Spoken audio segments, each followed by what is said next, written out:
ခုချိန်ဆိုရှင်ပေးရောက်နေလေဂျူ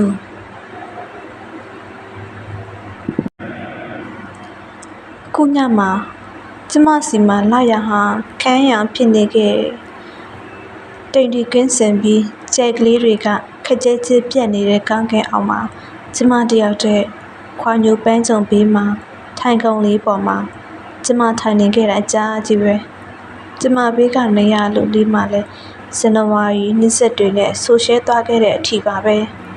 ခွာညိုပန်းတွေကလာရန်အောင်မှာမှွေလိုက်တာခွာညိုပန်းကိုရှိမသိပါဘူးတကယ်တော့ဒစင်နဲ့နှီးစီကလွဲလို့ဘယ်ပန်းကိုမှနာမည်မှန်အောင်လည်းရှိမခေါ်တတ်ခဲ့ပါဘူးကျမတို့အိမ်လေးကိုကျမမြင်နေရတယ်အဲ့ဒီမှာခန်းစည်းစစင်ဆွဲရောင်ကစောင်းလေးနဲ့တူလှုပ်ခတ်နေတာကိုမြင်နေရတယ်ကျမအဲ့ဒီပတင်းပေါက်ကိုမပိတ်မိတာကြားပြီးအဲ့ဒီပတင်းပေါက်မှာမကြသေးခင်ကငှလေးတစ်ကောင်လာနာခဲ့တယ်အနက်ရောင်လက်ပက်လေးနဲ့ရေဘက်စီကအပြရောင်အရင်ငှက်ကလေးလေးဆက်လောက်လည်းမကြည့်ဘူးစကလေးလောက်လည်းမငယ်ချစ်စရာကောင်းတဲ့ငှက်လေးပါငှက်လေးအတွက်စပယ်တွဲတွေကိုအိမ်တစ်စက်မိတ်မှချိတ်ဆဲထားခဲ့တာ4-5 ရက်ရှိပြီအိမ်ထဲမှာ8စာအုပ်တွေနဲ့ကျမစာအုပ်တွေပေါင်းထားတဲ့စာအုပ်စင်တွေအများကြီးပါပဲကျမတို့2ယောက်မှအိမ်လေးတစ်လုံးရှိပါတယ်အောက်ထက်ကရှေ့အခန်းမှာစာအုပ်စင်ပေါင်း12ခုရှိတယ်အပေါ်ထက်ကကျမခန်းဂီတကိုနားထောင်ဖို့တပ်ပြားဖွင့်ဆက်ရုပ်မြင်သံကြားဆက်တွေရှိတယ်ဂီတတပ်ပြားတွေရာပေါင်းများစွာရှိတယ်နောက်ပြီးတော့ဥယျာဉ်ကျဲကြီးရှိတယ်ပုံညက်ပင်ဧကရစ်ပင်ယူဇနာပင်ခွာညိုပင်ရင်ခက်ပင်နဲ့ရှင်းမသိတဲ့အပင်တွေအများကြီးရှိတယ်ငှက်လေးတွေလည်းရှိတယ်လက်ပြာတွေလည်းရှိတယ်ဘဝမှာဗာမြန်းထက်လို့အောင်ပါလဲဒါပေမဲ့ရှင်ကျမနာမှာဘယ်တော့မှကြမနေပါဘူးကျမရဲ့ခြုံလာလေးကတဖွဲဖွဲကျနေတဲ့မမြင်ရတဲ့နှင်းမုံလေးတွေကိုလည်းမတားဆင်းနိုင်ပါဘူးနှင်းတွေကခြုံလာပေါ်ကနေအနှွေးတဲ့ပေါ်ကနေကျမရင်ထဲထွေထွင်းပေါက်ဝင်ရောက်လာတော့အေးခဲနေတော့တာပဲ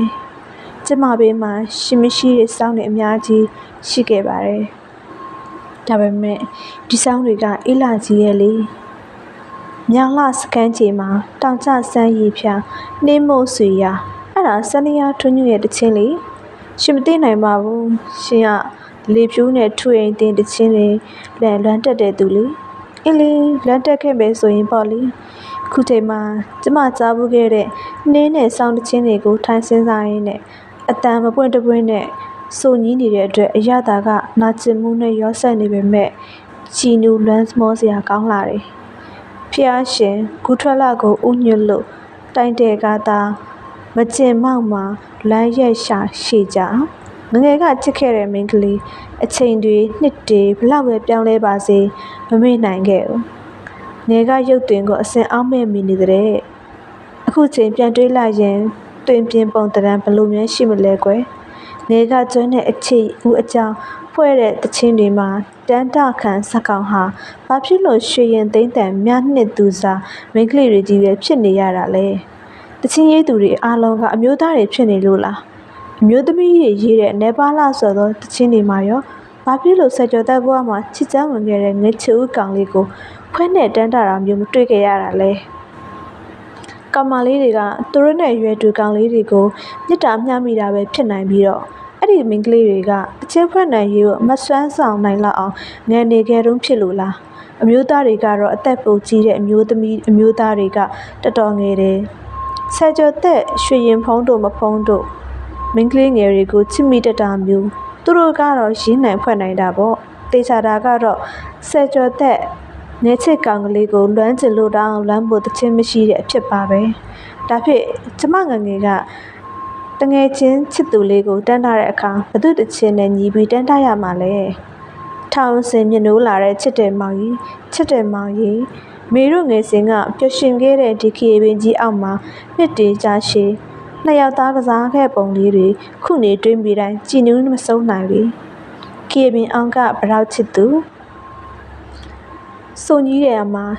ရှင်ကဘရောက်ကိုမှချစ်သွားသူမဟုတ်တယ်လို့ကျမကလည်းခရီးပန်းလေးမဟုတ်ခဲ့ပါဘူးပြီးတော့ဘာသာစကားလည်းသိမတူခဲ့ဘူးပေါ့ဘာသာစကားတူဖို့ကစိတ်ကူးရင်ခဲ့တယ်တူမယ်လို့လည်းမျှော်လင့်ခဲ့တယ်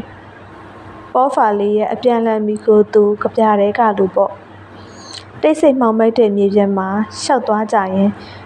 တယောက်ပေါ်တယောက်ဘလောက်ထိကောင်းလိုက်ကြသလဲမင်းကကိုယ့်တဲ့တကားတွေဖွင့်ပြီးကိုကမင်းတဲ့တယ်လီဖုန်းဖြေပြီးကိုကတချင်းတွေကိုကြဲကြဲတီးမင်းကမီးထိုးပြီးတော့စာဖတ်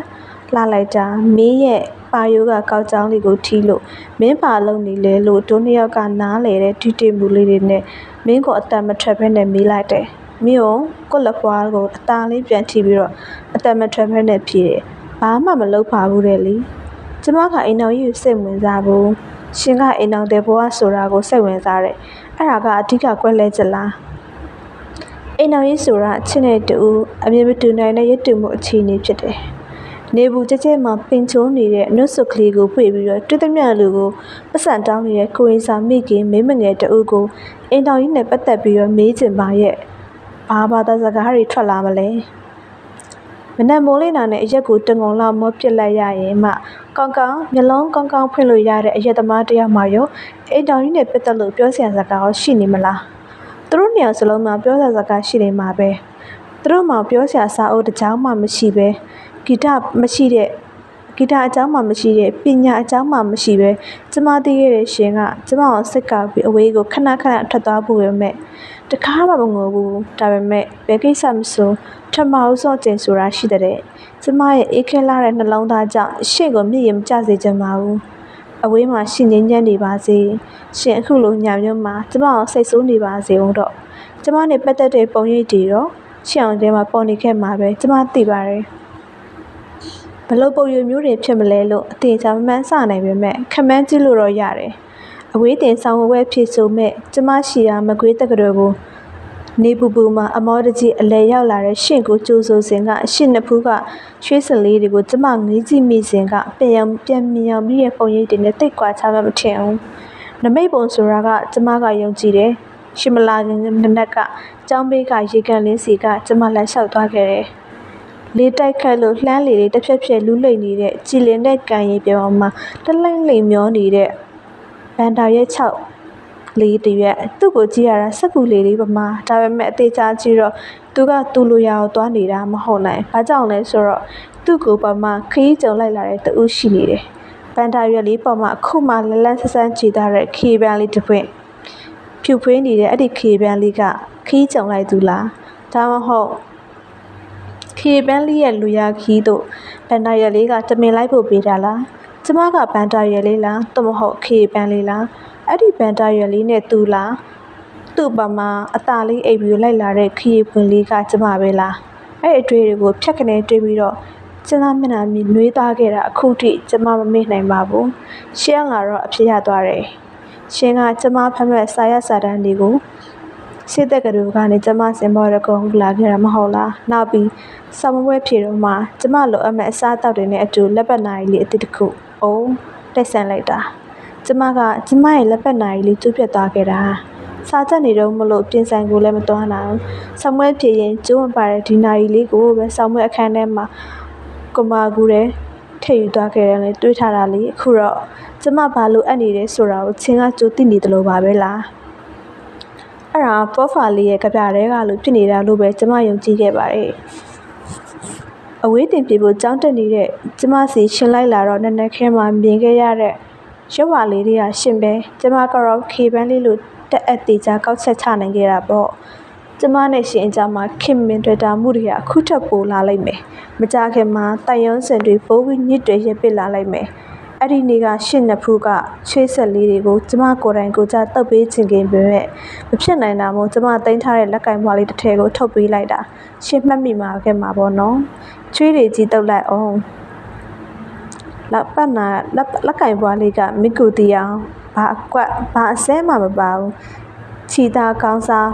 ပြောင်းလက်ကင်ဘွားလေးလေအဲ့ဒီလက်ကင်ဘွားလေးကရှင့်တန်ရောင်းစင်နေစီးစင်းလာဖို့ကျမဘက်ကစပြီးတော့တဲဖောက်ပြလိုက်တဲ့မြောင်းရာလေးတစ်ခုဖြစ်ခဲ့မလားအခုပြန်ကြည့်တော့ပြတ်သွားစွာညင်းဆိုနိုင်ပါပြီမဟုတ်ပါဘူးရှင့်ပေါ်ထားတဲ့ကျင်နာမှုတွေကိုမထိန်နိုင်မသိနိုင်ဖိတ်ရှန်ကြသွားတာမျှတာဒီလက်ကင်ဘွားလေးကငကိုရှိမနေနိုင်သေးတဲ့ရှင့်တန်ရောင်းစင်ကိုအခုချက်ချင်းစစ်စင်းပေးစေနိုင်လောက်တဲ့အာကိုဘွယ်ရအင်အားတစ်ခုမဟုတ်ခဲ့ပါဘူးနော် လွန်ဆုံးပေါ်လေးရှင်တဲ့ကရှင်တန်ပြီးသားအကျဉ်းနှလုံးသားကိုတငိမ့်ငိမ့်ညွေးလာအောင်ထွေးပေးလိုက်တလို့ပဲဖြစ်ခဲ့မှာပါရှင်တီလာပထမဆုံးနေမှာရှင်ကျမကိုခြုံပေးခဲ့တဲ့ဂျာကင်အင်ဂျီကတော့ဘဝမှာအနွေးဆုံးပါပဲအဲ့ဒီတုန်းကပါပဲပါပန်းကိုမှရှင်မသိပင်မဲ့ကျမအတွက်ရှေ့တစင်ကလေးတွေယူလာပေးခဲ့တာကိုအခုလိုပြတူလှချမ်းမြအေးစိမ့်တဲ့နေ့တစ်နေ့ပေါ့ညတညတော့မဟုတ်ခဲ့နှင်းတွေဝေတဲ့နည်းနည်းလေးတစ်ခုရှင်ပေးလာတဲ့ပထမဆုံးတစင်ကလေးတွေလေအဲ့ဒီတော့ကရှင်ပါစိတ်ကူးတွေနဲ့တွေးလာခဲ့တယ်လေကျမမသိဘူးကျမကဘာဖြစ်လို့ဒီပန်းလေးတွေပေးတာလဲကျမမျက်စောင်းကြည့်ပြီးတော့ရှင်ကအပြစ်ခတ်ခဲ့တယ်နောက်တော့ကျမကပဲစနောက်ခဲ့ရတာပါပဲခင်စီဦးရဲ့ဝတ္ထုကောင်းစဉ်လူလိုက်ရင်အိမ်တောင်နဲ့အချစ်ကိုစိတ်ဝင်စားတဲ့ရှင်ကဝတ္ထုတွေကိုမသိခဲ့တာအံ့ဩစရာပဲချစ်ဆိုချစ်ပဲစိတ်ထဲချစ်ပြီးကျန်တော့ဘာမှမသိတဲ့ကျမကတော့ဝတ္ထုတွေကပြားတွေလည်းသိတယ်တချင်းတွေလည်းသိတယ်တစင်ပန်းတစ်ခက်နှစ်ခက်တဲ့ကွကျမအဖြေပေးလိုက်တော့ရှင်ကအော်တဲ့အဲ့နောက်တော့ကျမကျင်စတန်းတက်တက်နှစ်တက်လို့ထပ်မှန်မဖြေလိုက်ပါဘူးနောက်တော့3 လကြာတော့အလိုပဲကျမအတွက်ရှင်တစင်ပန်းကလေးတစ်ခက်ယူလာပြန်တယ်ဈေးတွေကပဲဝယ်လာတာလားရှင်စာတင်ပေးတဲ့တပည့်မလေးတွေကပဲရှင်ကိုပေးလိုက်သလားကျမမမေးပါဘူးဈေးကနေတကူတကတောင်းဝင်မဲ့လူမဟုတ်မှန်းလဲကျမသိနေပါတယ်ဒီခါတော့ရှင်ကတစင်ပန်းတစ်ခက်နှစ်ခက်တဲ့မပွင့်တပွင့်အပြုံနဲ့ကျမလက်ထဲတစင်ပန်းနှစ်ခက်ထည့်လာတယ်ကျမကဟင်းတူတူဆဆန်းပါလားလို့ပြုံးမိတယ်ရှင်ကအဲ့ဒါဘာတိတ်ပဲလဲသိလားတဲ့အဲ့ဒါချစ်စတန်းတစ်သက်နှစ်သက်လို့ပြောတာတဲ့ကျမတို့နှစ်ယောက်တယောက်ကိုတယောက်ချစ်တယ်လို့မပြောမိခဲ့ကြပါဘူးဒါပေမဲ့ဗန်တော်ရဲ့လေးနဲ့ခေပွင့်လေးကလည်းကျမတို့လိုပါပဲတစင်ပန်းလေးနှစ်ခက်ကလည်းကျမတို့ပါပဲကျမတို့အဲ့ဒီနှစ်ယောက်စလုံးကိုသိနေခဲ့တယ်ကျမတို့အိမ်လေးမှာတစင်ပန်းဆိုင်ကိုကျမအမျိုးစူးစမ်းခဲ့တယ်ဒါပေမဲ့တစင်ပန်းတစ်ပင်မှမဖြစ်ထွန်းခဲ့ဘူးရှင်ကိုပြောရင်ရှင်ကအယူသေးလိုက်တာလို့အဖြစ်တင်အောင်ပဲဒါမဲ့ကျမနဲ့တစင်နဲ့ကံမဆန်နိုင်ဘူးလို့ထင်လို့ကျမတွေးပြီးဝမ်းနေရတာခဏခဏပါပဲခုလဲကြည့်လေခွာညိုပန်းတွေကလာရန်အောက်မှာကိုပဲလန်းဆန်းမှွေပြန်လို့ဒါပေမဲ့တစင်ကတော့ရှင်ယူလာပေးမှမှွေရမှာပါ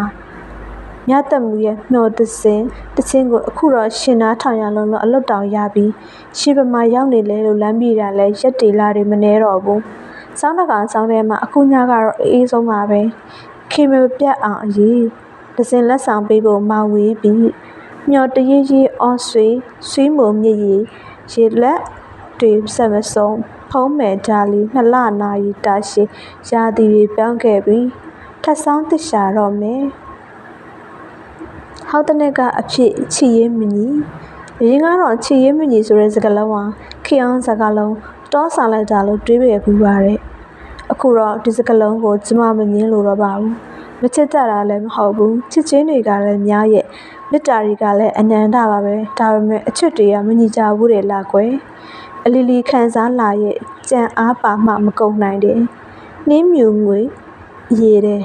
အမြင်မြင်ရအတွေ့မှာတစင်နေမောင်ပွေလာခဲ့ပြီးတွေးရိမ်မှာဆွေးစိတ်ကလည်းဘယ်ဒီမလဲဒီယာဒီခေါင်ဆောင်အကျန်းကောင်မကြီးအော်ခင်မမပြတ်အောင်မျောတစင်လက်ဆောင်မောင်မပေးရှောင်ကြည့်နောက်ရွေးစိတ်မနေခြင်းစောင်းလာရသည်ပြောင်းရရင်လည်းပြောင်းပြစ်ချင်ပါတယ်ငါတက်မူကတော့စောင်းရသည်ကိုပြောင်းပြစ်လို့ရရင်ပြောင်းလဲချင်တဲ့ကျမတော့စောင်းရသည်ကိုပြောင်းချင်ပါဘူးချမ်းစိမ့်နဲ့လွမ်းရတော့လို့နာကျင်ရလဲနာကျင်ရပါစီတော့ကျမလွမ်းရဲပါတယ်စောင်းရသည်တွေနှင်းမြုံတွေနှင်းမှုမြုံတွေကတချင်းတွေနှင်းဆက်တွေအင်းမြရိုက်တချင်းတွေလွမ်းပေါ်ကိုတဲ့တချင်းတွေလည်းများလှပါရဲ့နာကျင်ကြွေခွဲရပါရဲ့ဒါပေမဲ့တချင်းတွေကပြားတွေအကုန်လုံးကိုကျမခဏရွတ်ဆိုမိနေသေးပါပဲကျမရှင်ကိုမေးလို့ရရင်မေးချင်တဲ့စကားတစ်ခေါက်နှစ်ခေါက်တည်းပါတခြားမိန်းကလေးတွေလိုလက်တွေတချိုးရည်ပြီးရှင်ပေတော့ပြန်လာမလဲလို့မမျှော်ချင်ပါဘူးကျမကလိုက်လာခြင်းတဲ့သူပါဒါကြောင့်ရှင်ကိုမေးခွင့်ရရင်မေးလိုက်ချင်တာကဘယ်တော့ပြန်လာမလဲဆိုတဲ့မေးခွန်းမဟုတ်ပါဘူးရှင်အခုဘယ်ရောက်နေလဲရှင်ဘက်မှာလဲ